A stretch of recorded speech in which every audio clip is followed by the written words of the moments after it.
WATD presents John Paul, the Car Doctor. All things automotive. Have questions? Call or text 781-837-4900. Now, here's John Paul, the Car Doctor. And good Sunday morning, everyone, and welcome to another edition of the Car Doctor program on 95.9 WATD. My name is John Paul, the Car Doctor, here to help you with your car problems. And the traveling Jesse Wilkins is back from your adventure in Ohio, right? Yes, the ever so exciting state of Ohio. And just so our listeners know, you have another life besides producing the Car Doctor radio program. What were you doing out in Ohio? It is wild to think about. Most of my week I spent preparing to engineer this show. But yeah, we were out there in Newark, Ohio to hang out, to go to jail. Went to jail for about 12 hours. No, so it was an old abandoned jail that's supposed to be haunted. So we were there investigating and filming a little TV series. And now, is the TV series now? You kind of just glossed right over that. TV series, is it going to be same name as your podcast?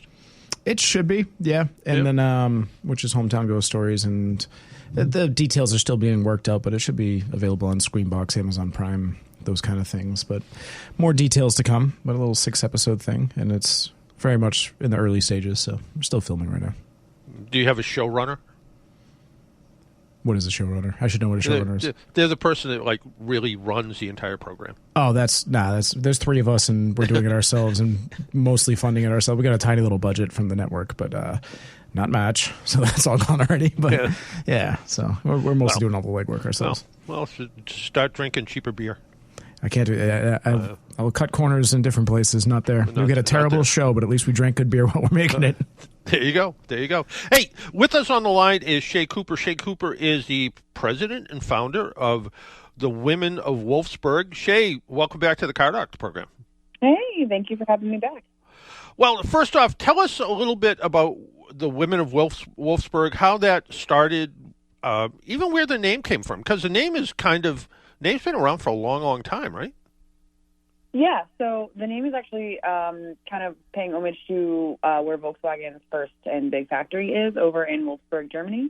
So just kind of, giving them some credit there. Obviously, we can't use the Volkswagen brand name, but we could use the city of Wolfsburg, which is where their factory is. So we picked that, and we started, oh my God, I think it's been 6 years now, and it just started with us saying, hey, women don't really have a concreted place in the community, and let's make that happen. And it has grown into, a whole great show that grows every year. I think we had 70 girls last year, which is our most, and just lots of female community action, fun things. For me, sometimes it's a lot of hanging out with my friends at this point, but it's a really, really great initiative that we love. And like Jesse, do you only drink expensive beer, or? We drink no beer. So we also try to be a good sober resource for the community. There you go. Good for you. Tell us about it's kind of springtime, although it's rainy and cold. But do you guys do like a spring dust off, like time to bring the cars out and come out to play? We don't have our own show, but we travel to other shows. So in February, we kicked off the year with Eurotripper down in Fort Myers. We had beautiful weather. It's pretty cool. A couple of us drive across the country to do it too. So we take some old Volkswagens down to Florida, and we do that. And then next up, we'll actually be at a show called Dust Off in Connecticut. And at all these shows, we give a ladies' award. So we have our booth. We try to connect with any new women who we haven't met before. And then, we looked at all the women's cars in the field, and we pick the best and give them some recognition. And is it just Volkswagen, or is it Volkswagen Audi? Volkswagen, Audi, Porsche. And then our show, we have found that we end up with girls that have all sorts of different cars. So while we are, Volkswagen and Porsche and Audi at this time, we have categories for domestic, for Japanese, for kind of motorcycle, everything else, just so everyone has a place. But we're still probably 98% Volkswagen Audi. And the whole idea is building that kind of women's community in the car culture, which was predominantly male, but I go to Cars and Coffee pretty regularly, and there are some pretty serious women collectors at some of these shows I go to. Yeah, it's something that I've enjoyed the car world for probably about 15 years now, and it's something that has grown. And I would say, I don't know if every girl bought a project car in COVID because they were bored, but there was this like shift of how many cars we saw before COVID and after COVID and the growth. And I genuinely feel like even when I go to not Women of Wolfsburg events, there are more and more women out there, which is a lot more women for me to talk to, but it's well worth it. I think that we are starting to see just women be more involved, women kind of expressing and being more willing to come out and show that they have cars. There's always been women who love motorsport and cars, but I think they're more willing to come out and kind of mingle with everyone now versus, hey, I'm only going to go to the track or I'm only going to go to Okemo, whatever's going on. So we're starting to kind of see that saturation in any event you go to, which is awesome. No, I mean, years and years ago, it was almost shocking to see women in motorsports. It was, but that has changed so much, and it's the idea that whether it's unfortunately with things like Motor Trend TV being canceled, but some of the women enthusiast car shows, it just brought a different view to the whole business and whole industry and hobby itself, which I sort of miss, I think, on the TV part of it. I agree. I've always wondered why there's not as much representation, because even if you think about it, and this is absolutely my marketing brain, but women are all working. We all have strong salaries too. We can buy all those cars. Why not chase after them, market to us? And I'm hoping that as more and more brands realize that women have buying power too, they start to represent us more in advertising or television or whatever they're doing, just saying, hey, if nothing else, this is a market you should chase after. So yeah. I mean, when you think that 50% of all the new cars sold are sold to women, and I think the last number I saw was something like 78% of the decisions for new cars are made by women. So why wouldn't you? Wow. Yeah. Yeah, exactly. You mentioned project cars. Is that a lot? Are the people that you've met, are they builders or buyers, or both? It's both. So I would say I'm seeing a lot more female builders lately. And I say that with the caveat of my best friend owns a shop, so we do meet a lot of women who are building their own things. But most women that I'm encountering now, they have a pretty nice, Volkswagen Audi that they drive every day, a GTI, S4, something like that.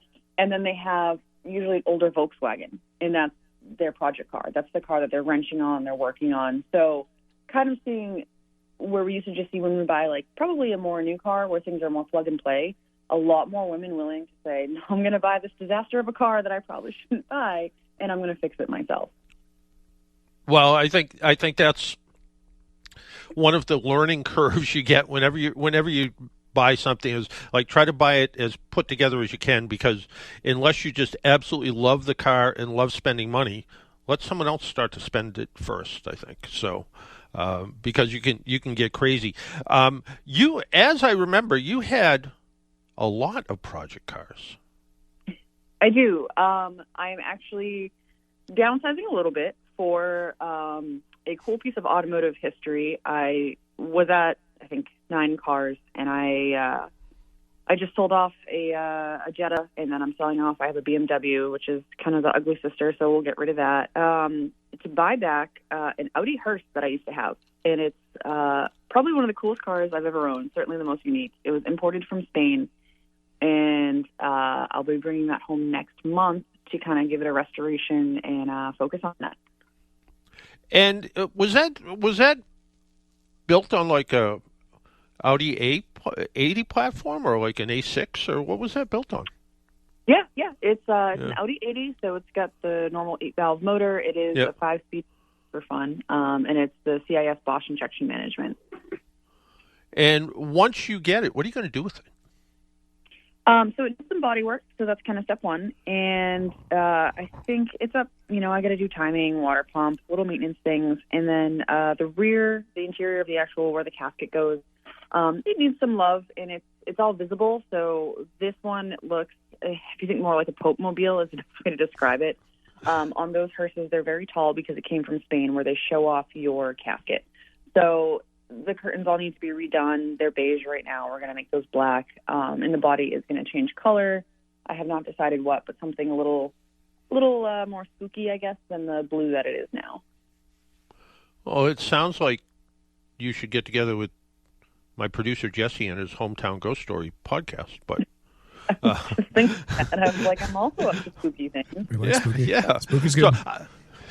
So, Jesse? Is that something you want to get involved with? An Audi hearse that came from Spain?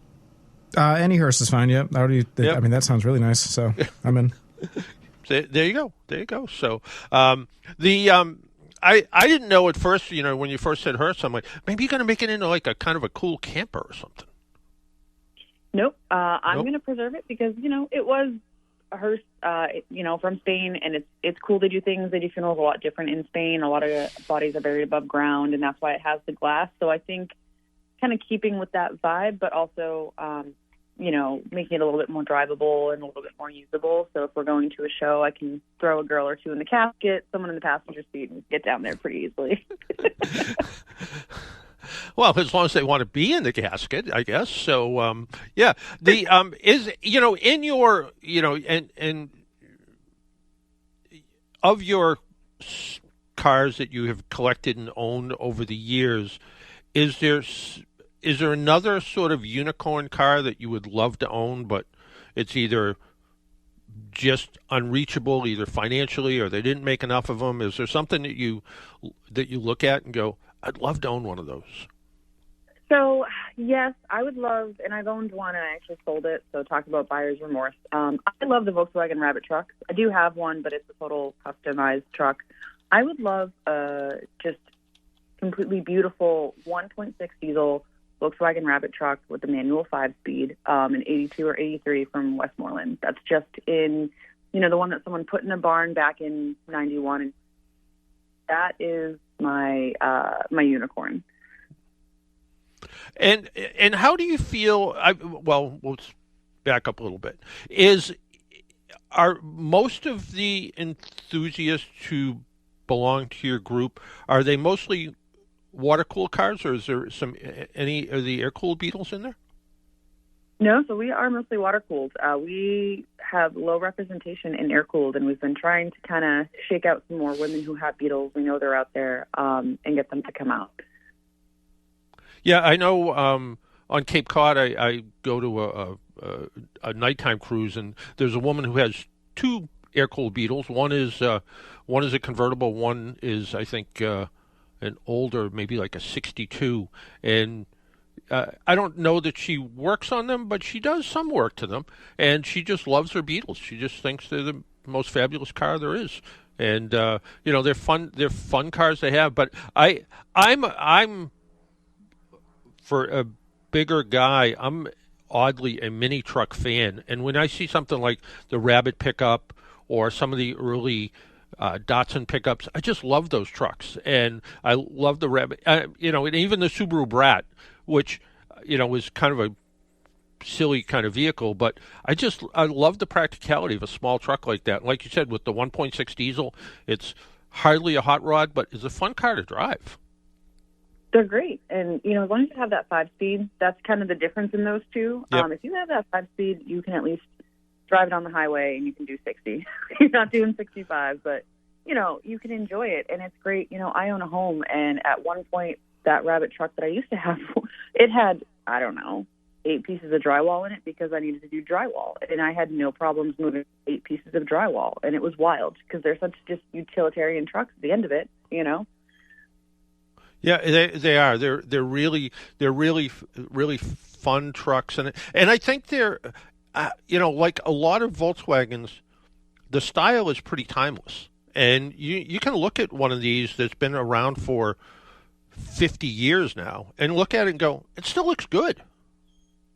Yeah, they look great, and they, the good thing is that parts for them are not super expensive. So if you do have to reassemble one, you're probably going to find most of the parts without breaking the bank, which is a really nice, for me, is really nice. When you have 7 Volkswagens, you have to be mindful. So you're down to 7 now? I am, and I should be. I think the final count and where I would like to stay would be 6. So we're getting there. There you go. I only have 2, so I can hardly keep up. So you might need some more. The '09 Beetle convertible is tired at best, and the '15 Beetle convertible is a typical 10-year-old Volkswagen. And I spent what seemed like 2 days trying to determine why the airbag light was on, and oddly, the airbag light was on because one of the ABS sensors was bad. Very common problem with those, but it sends everyone kind of through a loop when you try to trouble solve it. Yeah. It was one of those things. It's like they don't even share the same circuit, and all it did was the ABS sensor pull down the CAN signal and turned on the airbag light. Magically, once I finally caught, and it wasn't like the sensor was dead. It was intermittently acting up, and it was just enough when that happened that it caused all kinds of goofy things to happen. But after some time checking wiring and grounds and stuff, and it's like, aha, there we go. There's the problem. But yeah, it's all part of the experience, I guess. And so what do you have coming up? You mentioned you're going to a couple of events. When's the big Women of Wolfsburg event? So it's going to be on September 28th, and this year we're doing something different. We've used Westerly, we've used it in Squamicut Drive-In. We've always been kind of a South County, Rhode Island thing. This year we're moving to Northern Rhode Island. We are finalizing the details now, but we're hoping to be a little bit more accessible to women coming from Boston, women coming from Connecticut, a little bit more of a centralized location. So that will be on September 28th, but as usual, we usually have a Friday night and Saturday night event at a drive-in as well. So lots of things coming for us. So where is it going to be in Northern Rhode Island? Is it going to be at the... So we're hoping for North Smithfield. We are going through the permitting process now and jumping through all those hoops with a new location, reminding everyone we are not doing burnouts and crazy things. So getting through that, but right on the Mass border, so it's just easy for everyone to get to. Yeah, what's the name of that drive-in? Oh my God, I think it's Midway, maybe, or I don't even remember. Yeah. That driving up there. Yeah, because you guys did a movie night, right? Yeah, we used to do that at the Squamicut Drive-In. Yeah. But being by the beach that late in the year, it's cold, and that's even in September last year. We were like, man, we got to get up in 30-degree weather and go look at cars. So we're hoping being a little sheltered from the ocean is going to help a bit because it's cold, and we don't want to be cold. Do you try to have a themed related movie? Yeah. So this year we did the Fast and the Furious, the iconic first one, which is super fun. The year before we were closer to Halloween, so we did Hocus Pocus, which was also super fun. We did find the car movies bring out a few more people, and we donate all of our proceeds to Foundation Blue. So we kind of like to focus on what's going to get people out and kind of bring in money for them.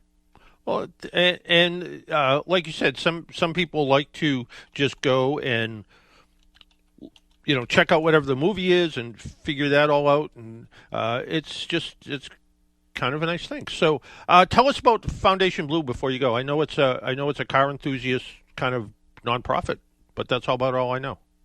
Yep.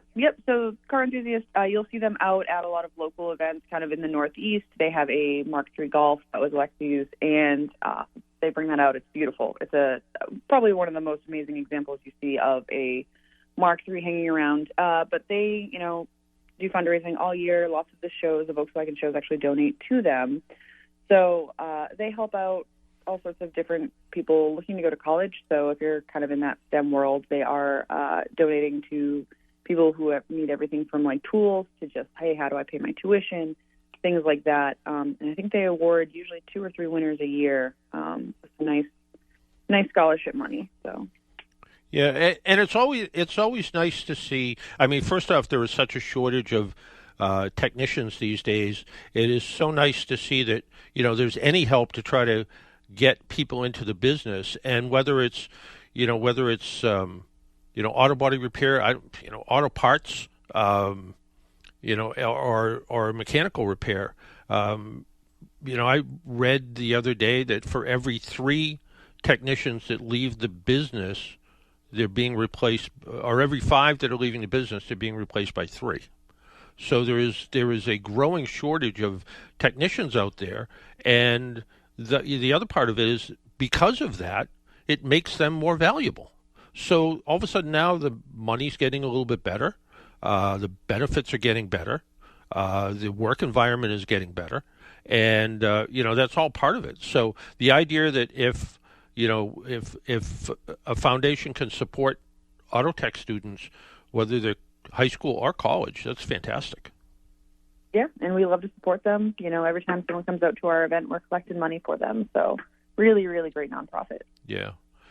I'm still involved with, 3 or 4 vocational schools, and I am always so pleased whenever I see the young women in the class. In fact, I had one of the local schools do some body work on the old Volkswagen that I have, the '09, and I said, hey, I want to meet the people that worked on the car, and it was 2 girls that worked on it, and they did.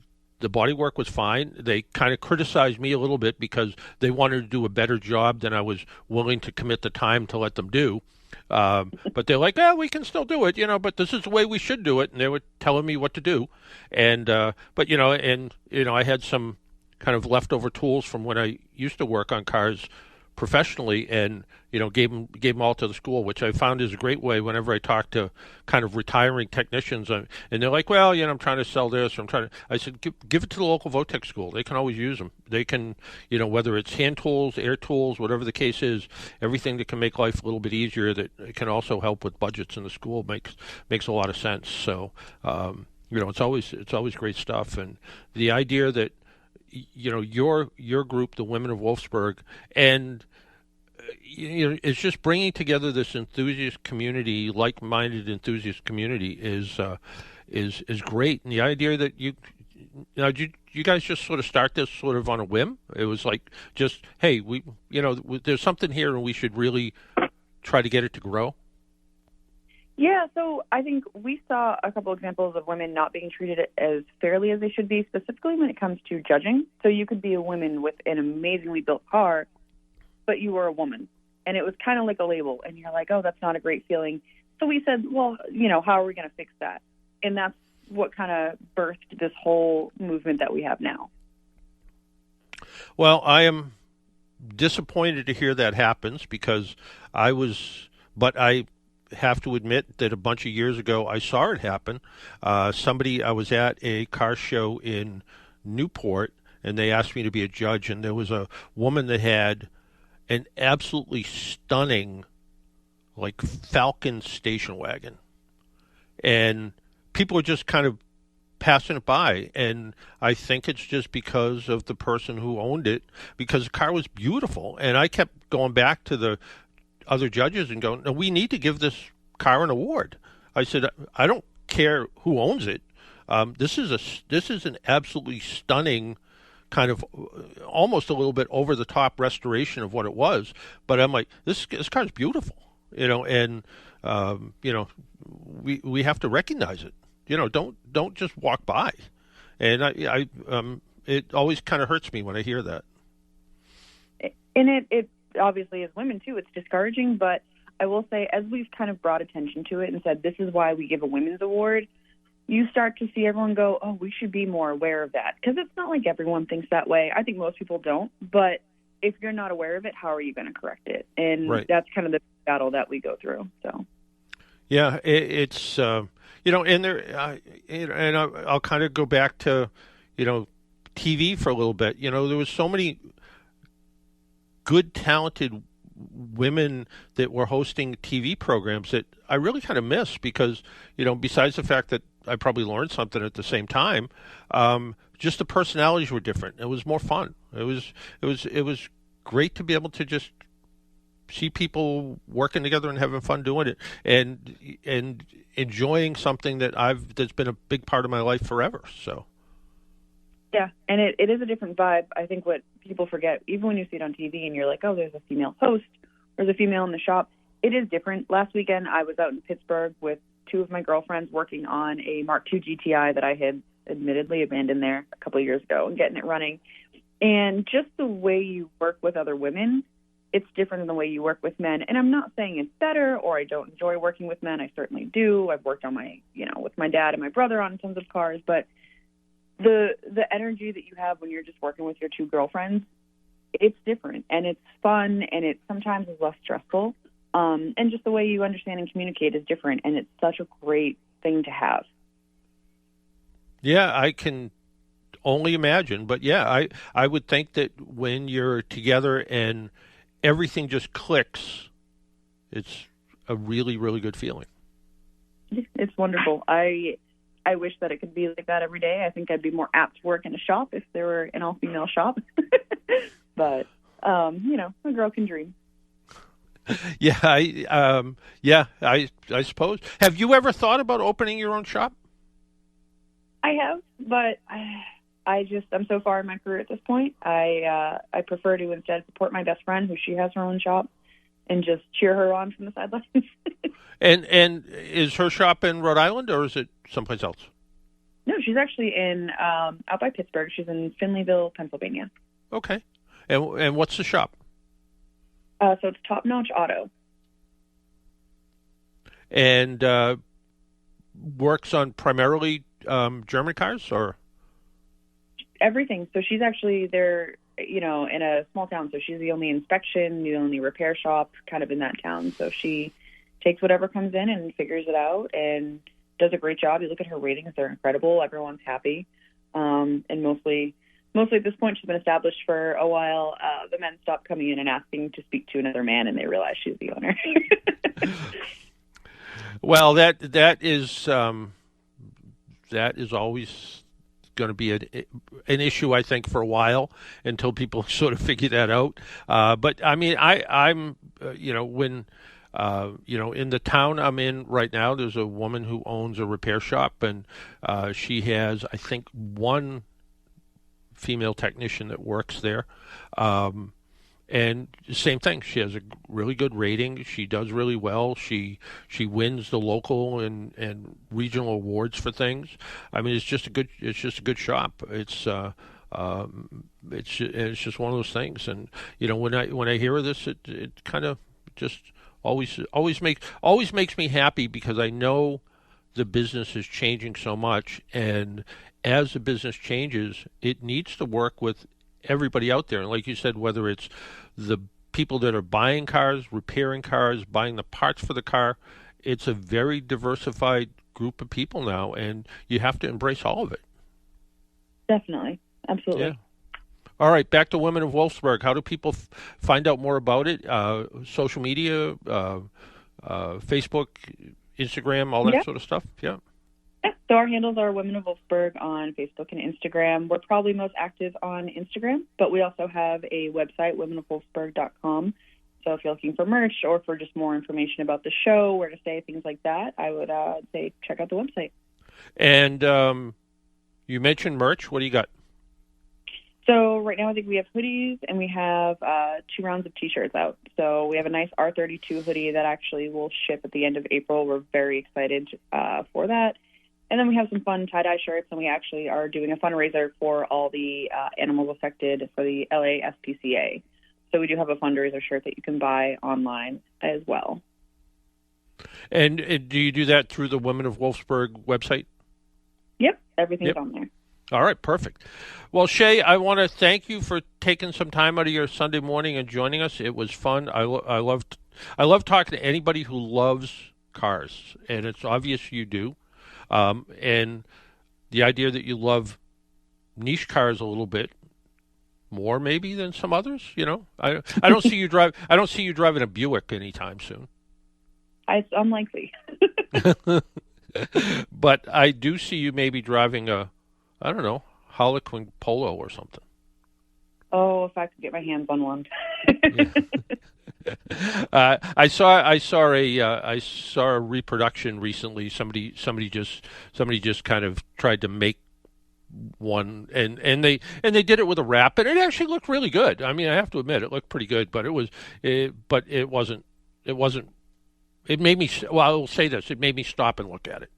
Which and then we get chatting about it. But yeah, it was fun. So, but anyway, I want to thank you for taking some time out of your Sunday morning and joining us. And for the listeners out there who are either listening live now or will be listening later on the podcast, Women of Wolfsburg, you can find them on their website. You can find them on Facebook and Instagram. And go buy some of their merch and support everything that they support. It's fantastic. Shay, thank you very much, and talk to you again soon, I hope.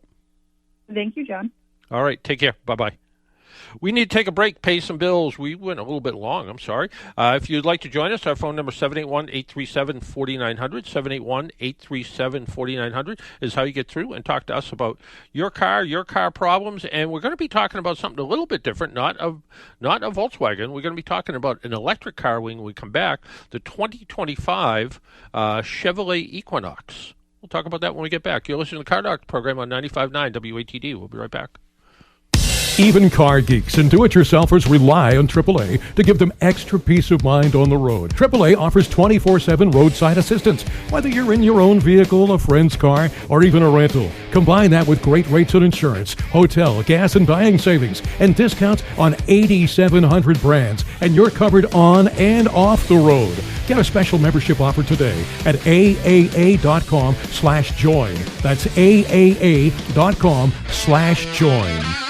Hi, this is Pastor Seth from the Vineyard A Community Church in Kingston, Mass. This year, we're once again putting on a special immersive Easter art experience of Jesus last week called Via Dolorosa. Our sanctuary turns into an art gallery as local artists from around the region recreate the steps of Jesus last week. I want to invite you, and it all starts on Monday, April 14th, running through Saturday, April 19th. For more information, just visit our website at thevineyardchurch.tv. Won't you step into the light? Hi, I'm Dan Chauvin. Step into the light and tune into Twilight Showcase Radio, hosted by Sandy Stride and Keith James on 95.9 WATD and 95.9WATD.com. Search for Twilight Showcase on Facebook and visit twilightshowcase.org. Twilight Showcase, tonight from 8 to 10 on 95.9 WATD. Make an appointment Sunday morning at 11 for John Paul, the Car Doctor, on 95.9 WATD. Now, back to the Car Doctor. And welcome back to the Car Doctor on 95.9 WATD. This week's test drive is in the 2025 Chevrolet Equinox EV. So let's get into it. Let's talk about it. The Equinox EV emerges. It's kind of a standout. It's a compact electric SUV. A little bit, if you've seen, an Equinox that's a couple of years old, it's a little bit different shape. My next door neighbor has a Equinox. We were kind of comparing them together. Windshield's a little more sloped than this, more aerodynamic differences. I guess good and bad about it. The good news is it's pretty affordable for an electric vehicle. It's got a really practical design. Base price, from what my research says, MSRP $34,995. That's base LT trim, making it one of the most accessible EVs on the market in the size. But I don't know that the LT trim is completely out there yet, but that price does undercut some of the competitors. The bad news is, according to their GM website, it might not be out quite yet, but their website tends to run a little bit behind.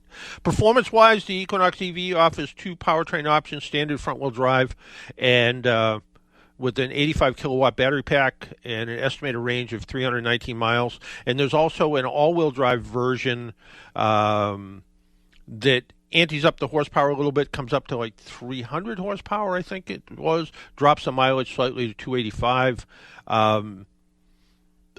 I have been charging this. I haven't been using the charging cable that came with it. I've been using my own, and we'll talk about that next week. I have some products I want to talk about in the next week or so, but I've been using my own, and it's a combination. You can charge 240, 110 volts either way. I've been charging on 110 volts because that's what's most convenient, and I've been getting right on the money. The range, it's been saying 319, 320 miles of range. Takes a long time to charge up on 110 volts, but I'm driving 20, 30 miles a day, plugging in at night, it's fully charged in the morning. No problem at all. According to reports, the front-wheel drive version hits 60 miles an hour in about 7.5 seconds. All-wheel drive actually drops that down to like 5.8 seconds. Like the smaller Chevrolet Bolt EV, it's not a performance car, but it's peppy enough. It's fine. It does everything it's supposed to do. Driving experience is smooth. It's quiet. It does have a motor sound if you want to have it make a sound. It has one pedal driving, so it has a lot of. If you can get used to that, you just take your foot off the accelerator and the car slows down almost like you're using the brake. Some people like it. Some people hate it. I'm not a huge fan, but, I don't drive EVs often enough. Handling is, typical SUV or compact SUV. It leans towards comfort, and that's the way it should be. Inside, the EV cabin is pretty good. It's pretty spacious, a lot of room in it. Dashboard features a all digital gauge cluster and a pretty big infotainment system. It also runs Google-based system. No Apple CarPlay or Android Auto, though. And it has a weird, like all cars, it has sort of push-button start. No real push-button start. You get in the car, and it turns it on, and you just fasten your seatbelt and put it into gear and drive away. There is a button to shut it off if you want, though. Cargo area, 57 cubic feet, with the seats folded. Is it the biggest one in its class? No, but it's plenty of room.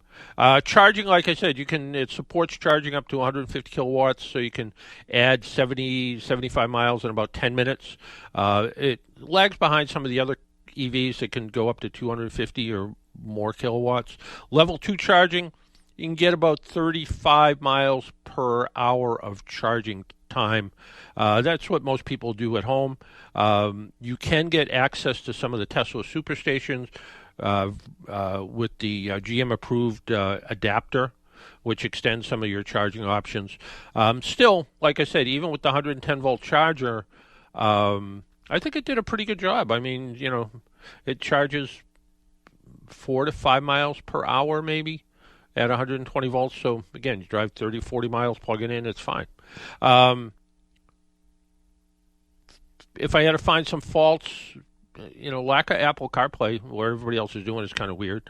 It does have it does have GM's advanced self-driving, which will work with hundreds and thousands of miles of mapped roads, which is kind of neat.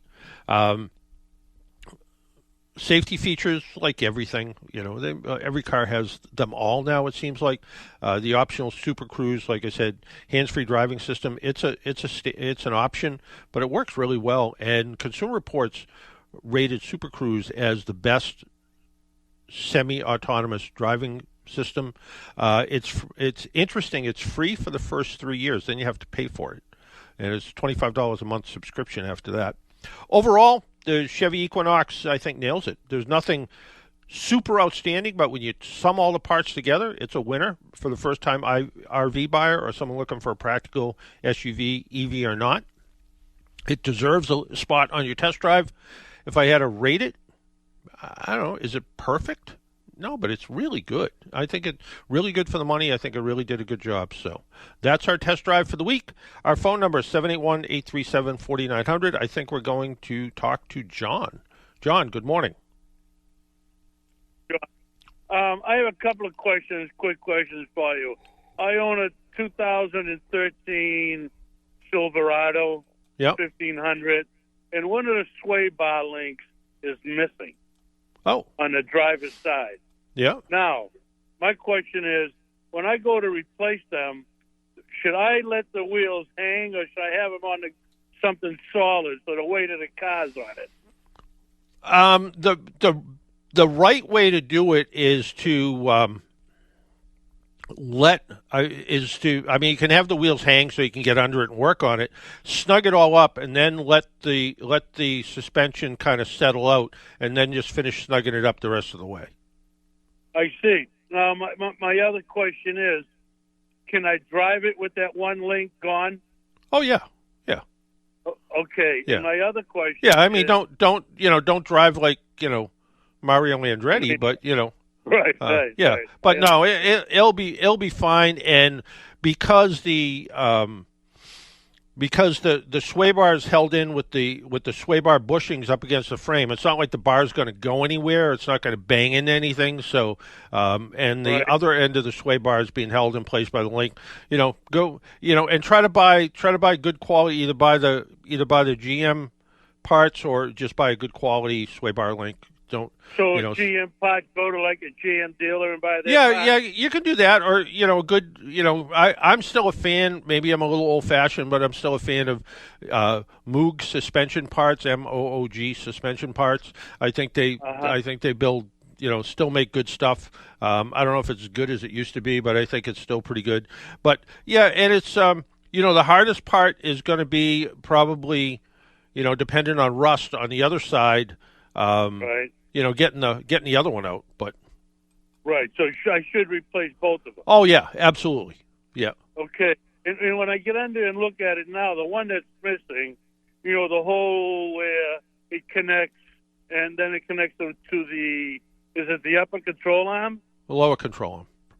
The lower control. Yeah. Now, when I look at it from lying down on the ground, looking up at it, the two holes aren't opposite each other. Is something else wrong? Like they're a little off. They're not straight up from each other. That's what I'm trying to say. Yeah, no, because you got to remember that bar it's not really held under tension, but once the sway bar gets to kind of where it's supposed to be, when that's the case, it's going to be fine. It's going to be. You may have to jiggle it around a little bit, but it should drop more or less right into place. So yeah, where the sway bar comes over and it attaches to the control arm.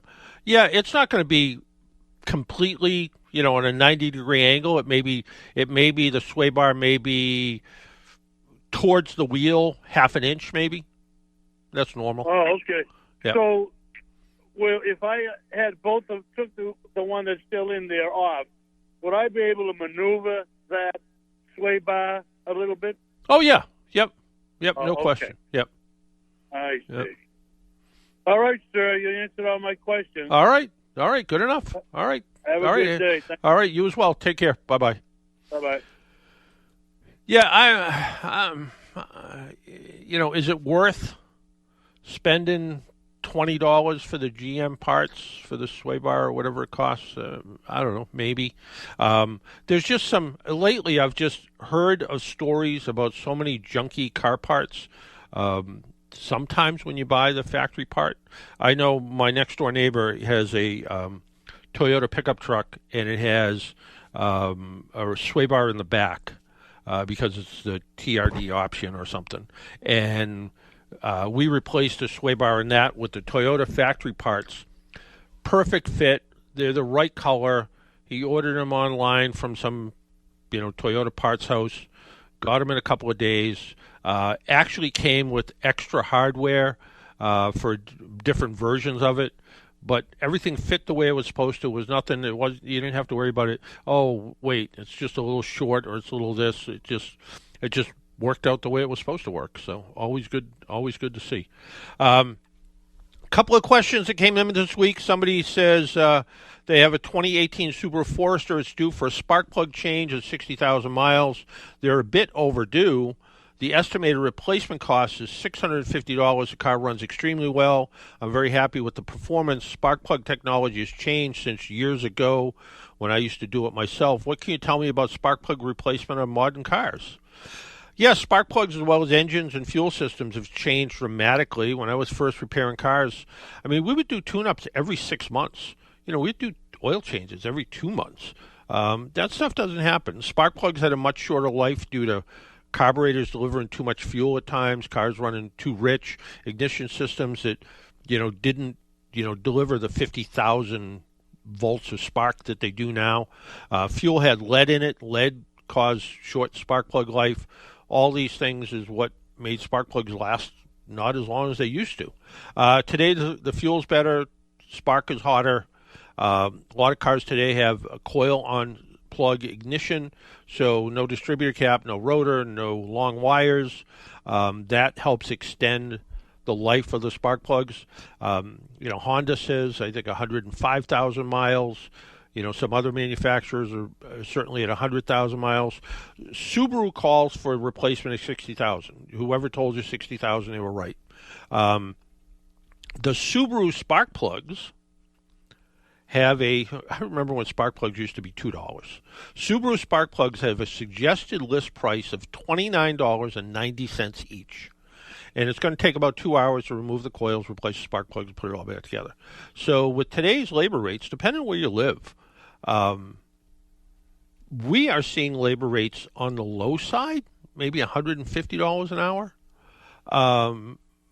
Somebody from, I think it was a reader from New York, the diagnostic time it was New Jersey. The diagnostic time at the dealership, 1 hour of diagnostic time, was $365, which sounded incredibly expensive to me. We're seeing some labor rates in some of the New York dealerships, $265 an hour. Mostly what we're seeing, though, is labor in the $150 to $200 range. I remember $25 an hour labor rates, so things have changed quite a bit. Let's see. I purchased a 2022 Audi Q3 new from the dealer at the 2-year mark. When I took it in for an oil change inspection, they said the brake fluid needed to be changed. I questioned it as the car has less than 5,000 miles on it. Ultimately choosing not to do the service, when I got home, I checked the owner's manual, and sure enough, it's recommended every 2 years. I did get a change when I brought it in earlier this year for an inspection and an oil change. I researched it a bit. It seems like most German companies recommend changing the brake fluid every 2 years. I've had many other non-German cars, and none of them required or suggested such frequent changes. While I understand the importance of keeping brakes in top-notch condition, why do German manufacturers recommend such frequent changes when few others do? Good question. Not sure why. Brake fluid's hygroscopic, which means it readily absorbs moisture from the air, which can lead to a lower boiling point and corrosion in the brake system. As to why German manufacturers recommend fluid changes every 2 years, that's unknown to me. At AAA, we say every 3 to 5 years. We've noticed that sometimes at the 3-year mark, there is some moisture contamination. Now, a lot of times in the 3, 4, 5-year mark, you may be changing brake pads, or you're doing a complete brake service, and at the same time you can say, well, I'm going to be doing this, I'll change the fluid. So kind of it might get done automatically without thinking about it. The other thing you can do, and this is sort of the cheater way to do it, is go get something like a turkey baster, suck out some of the fluid out of the master cylinder, not all of it, but suck out enough so you 2/3 of the reservoir, and then add fresh brake fluid. What will happen is every time you step on the brake fluid squirts around inside there. If you've ever stepped on the brake pedal of a car with the cover off the master cylinder, you see it kind of squirt up in the reservoir. Well, it starts to mix some of that fluid around. And if you do that, say, every oil change, you'll end up with some pretty non-contaminated fluid, which kind of does the same thing. The other thing I believe this is the case from doing a little bit of internet investigation. In Germany and the UK, when you get a vehicle inspection, they also check the condition of the brake fluid. So maybe it's based on a recommendation of those inspections. That might be the reason. We'll do one more question, then we'll take another break. This person owns a brand new Honda CR-V hybrid sport touring car, and the manual says that oil change intervals should be at 7,500 miles. While watching auto tech videos on YouTube, they're advocating changing oil between 3,000 and 5,000 miles to keep the engine running for hundreds of thousands of miles. Since I'm a low-mileage driver, I usually change the oil in my cars every 6 months or usually every 4,000 miles. What's your recommendation? I like to, in fact, I just did an oil change on my car. I like to change the oil in the car twice a year. I don't drive. I mean, when I used to drive 500 miles a week, just going back and forth to work, I'd change the oil more often. I don't drive as much. The car can sit sometimes for days, but I still change the oil twice a year. It's funny, I got the oil warning message, your car's due for an oil change in 10 days or whatever it was. It was also 4,000 miles short of the actual mileage recommendation. That 5,000 to 6,000 mile interval, I think, is actually better because cars burn oil today. We're using such thin oil in the engine, 0.20, 0.18 in some Toyota products. 520, 530. You're going to use more oil. If you go 5,000 miles between oil changes and you don't check the oil, you're going to be running out of oil by the time you have to get an oil change. So change it a little bit early. Your engine will like it better because of it, because it's not going to have a chance of running low. Doing that 5,000 to 6,000 mile interval is probably a good number. Why don't we take another break, pay the rest of our bills here. Our phone number is 781-837-4900. You're listening to the Car Doctor program on 95.9 WATD. We'll be right back. Even car geeks and do-it-yourselfers rely on AAA to give them extra peace of mind on the road. AAA offers 24/7 roadside assistance, whether you're in your own vehicle, a friend's car, or even a rental. Combine that with great rates on insurance, hotel, gas, and dining savings, and discounts on 8,700 brands, and you're covered on and off the road. Get a special membership offer today at aaa.com/join. That's aaa.com/join. Hey there, folks. It's Quinn Kelly reminding you to tune in Sunday night at 5 for the South Shore's first voice in sports talk radio, The Sports Exchange. Unmatched coverage of local high school action as well as a relatable voice on all things Boston Pro Sports. We've got you covered live at 5 every Sunday night. Have a question for our host, missed last week's show, or just want to share a great sports story? You can find us on Twitter at SE on WATD. But remember, mark your calendar, folks, and we'll see you Sunday night at 5 for the Sports Exchange on 95.9 WATD. Honored with a Lifetime Achievement Award from the National Highway Traffic Safety Administration. He's John Paul, the Car Doctor, on 95.9 WATD. And welcome back to the Car Doctor program. Recently, I purchased a new car for the first time in many years. My older cars had actual temperature gauges. This one does not. Do you think not having a temperature gauge is a potential problem? I like gauges, I have to admit. I'm a little old-fashioned that way rather than various lights. But, back when cars didn't have the same computer systems they have now, you would have a temperature sensor that when the engine temperature reached a certain limit, it would turn the hot light on. Or, when the car wasn't charging at all, it would turn the generator light on, alternator light on, battery light, whatever kind of light it was. Today, because of the computer systems in the car, the lights are far more variable, where before maybe that temp light would come on at, say, boiling point almost. And even though the boiling point doesn't really boil water because the coolant, 50-50 coolant mixture raises the boiling point of water, and the radiator cap pressure helps raise the boiling point.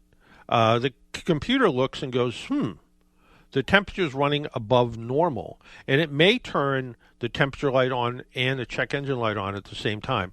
So not as good as a gauge, but sometimes what happens is you notice the light when you don't notice the gauge. Now, the idea that some cars had gauges and lights together, so the red hot light would come on because you didn't notice the temperature gauge. I like to watch the temperature gauge because I know my cooling system's operating normally just the way it should. So good thing to have them, but I think the computer systems, they're doing a little bit better job today than the old-fashioned, temp signal that would just turn on when the car overheated. So the problem with those were those lights would come on basically when the problem had already happened, not prior to it happening to prevent damage. So I think that's part of it. This has come up a couple times, and I'm a big fan of the lithium-ion jumpstart boxes, the little small boxes so you can jumpstart your own car. But what we have started to see at AAA recently is it's very critical on some cars to use the designated jumpstart points. So to put and I was looking at a new Toyota the other day, and the positive jumpstart point is where the fuse box is, near the battery, and the negative jumpstart point is across the hood on the other side. Well, that's fine if you have jumper cables. If you have a little lithium-ion jumpstart box with, 12 inches of cable, it isn't going to reach to the other side. So what do? You just grab a grounding point, someplace where something is grounded. And you go, well, a ground's a ground. It's going to go through the circuit. It's going to ground it. Well, we have seen cases, and we've been, we monitor Toyota technical service bulletins and things like that. And at AAA, I've seen cases where using the wrong jumpstart point is enough to possibly spike the computer in the car and cause some potential damage. The other one that we saw recently was in a Volkswagen, I think it was an Atlas, and the computer case is grounded. And if you happen to be using conventional jumper cables, or maybe not even, a jump box, and the positive cable bounces off the computer case, well, in most cases you go, it sparks. A little spark, cable hit up against it, no big deal. We've seen some cases where it actually terminally kills the box, terminally kills the computer. So it doesn't like that. It doesn't like to see the spark hit the outside of the aluminum case of the computer.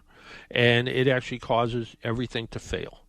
So when you're jump-starting a car, unless it's maybe an older car or looking like something is very, very obvious, you can see the battery perfectly, you can get to it easily, look at the owner's manual and look and see where you're supposed to jumpstart the car and use the proper terminals. If not, you could be having a problem, which is one of the reasons why at AAA we actually use, I believe the jumpstart box is made by a company called Chlor, and it actually uses a lead-acid battery, not a lithium battery, and it has fairly long cables, so we can get from one side of the engine bay to the other without causing any problems. So lithium ones are great. I have one in every car, just like I have an air compressor in every car, but making sure you have them there makes a lot of sense. So, but follow the owner's manual in case you think there's going to be a problem. So there you go. Hey, Jesse, I think we're out of time, right? Jesse? Yes. We're out of time. Well, until next week, make sure you wear your seatbelt, drive safely, be good to your car, and if you do see an emergency vehicle by the side of the road, slow down or move over. It saves lives. Talk to you all next week.